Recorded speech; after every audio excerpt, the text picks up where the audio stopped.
Scott here for Netbook News, and here we are at the MSI booth, and we've got the MSI WindPad 120w.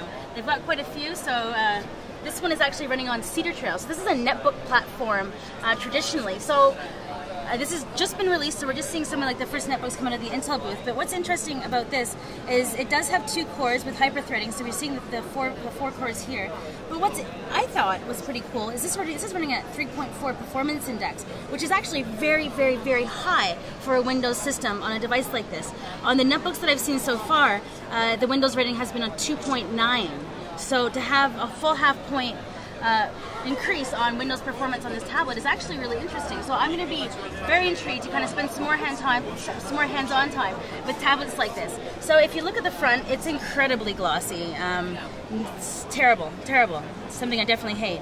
But when you see here, this is actually a mouse pointer here, so you can see the cursor kind of going around there, and you can click, and then to do a double click is a long press, or a right click is a long press.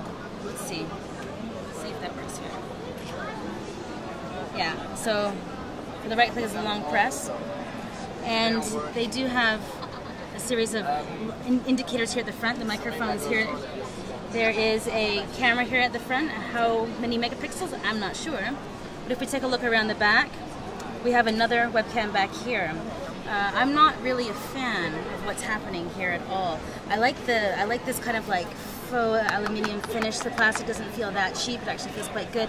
This is something that we're going to be seeing on Cedar Trail platforms because it does need venting, because it will get hot. The other issue that I've heard about Cedar Trail is it's hotter than people are saying. So I've heard that something like this will get up to about 36, 37, 38 degrees, which by a lot of company standards like HP would be a fail. So the fact that they have this unaesthetically pleasing area here is a huge thumbs down in my opinion. If you keep on going around the bottom, there's a docking station here. There's obviously the PSU. Here's a SIM card slot. Doesn't open because this is a prototype unit. If we keep on going, this would be the screen lock, or for the gyroscope.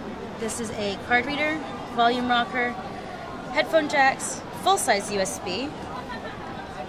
Around the other side, we have mini HDMI out because Cedar Trail is perfectly capable of 1080p output and play. So around the top, there is the power button. And this actually does support Intel's WiDi. So you could actually use this at home to stream wirelessly to your television.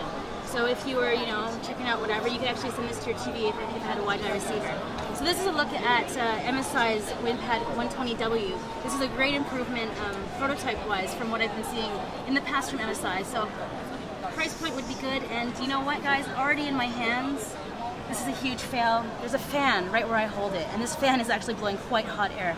This is a real problem with Windows tablets, especially on the Cedar Trail platform, and when the venting is poorly designed, it actually becomes a huge issue, because I go like this, and then there's just hot air blowing on my hand.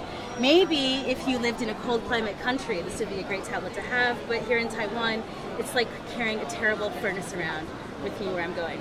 So Nicole Scott for Netbook News, taking a look at Windows 7 tablets here at Computex 2011.